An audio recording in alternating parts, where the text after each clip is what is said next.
I've been developing my dream game, which is a simulation and AI-focused roguelike RPG sandbox type deal where everything takes place in a procedurally generated high fantasy universe where there was no Geneva Convention.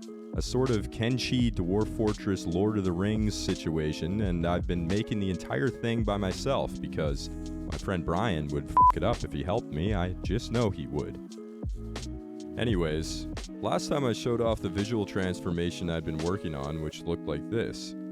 I finally got a shader working that allowed my characters, which are assembled from sprites of individual limbs, cut and pasted together like the first episode of South Park, to render every piece of themselves into a single image.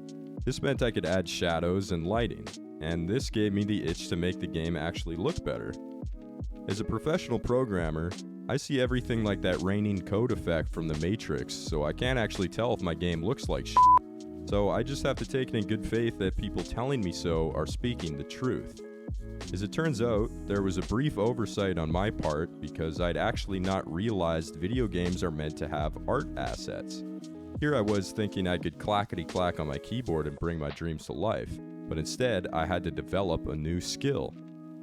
So, like a peasant toiling in the fields, I made a bunch of 3D models, sculpted them, textured them, generated all these images you have to use to make them look good without ruining performance, that up, generated them a bunch more times, and eventually produced several game-ready assets to replace my precious cubes. Your messages. You have 30 minutes to move your car. You have 10 minutes. Your car has been impounded.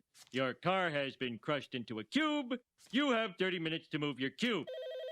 Hello, Mr. Burns' office. Is it about my cube? So, let's take a look at what's changed.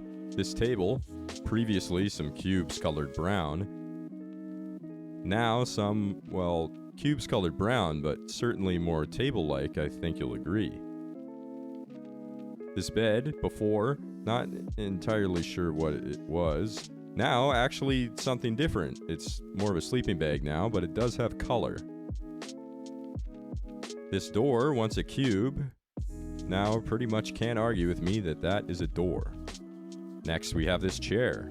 I was experimenting with my asset creation process when I first made this piece of shit, but now, behold, still a chair, but definitely more chair-shaped than before, more chair-like.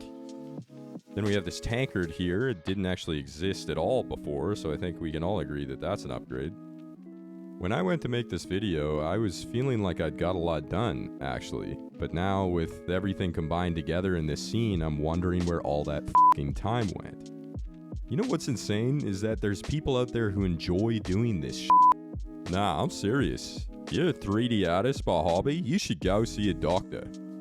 Because you're sick. Really though, this shit does suck. But I'm getting a lot better. And the process is getting faster and faster as I'm figuring out ways to fix the broken shit that keeps appearing every time I go to generate these f***ing maps. And I know what you might say. Code for broke. Don't become a jack of all trades and a master of none. Why don't you pay people to create the art for you? And look, you might think I'm rich, I bet. And bitches think I'm vegetarian because there's carrots on my neck. But I got bills to pay here, pal. And the dystopian wasteland that I live in is really not letting up in that regard. So please just bear with me while I slowly learn every single skill required to develop a video game. And yeah, thanks for watching.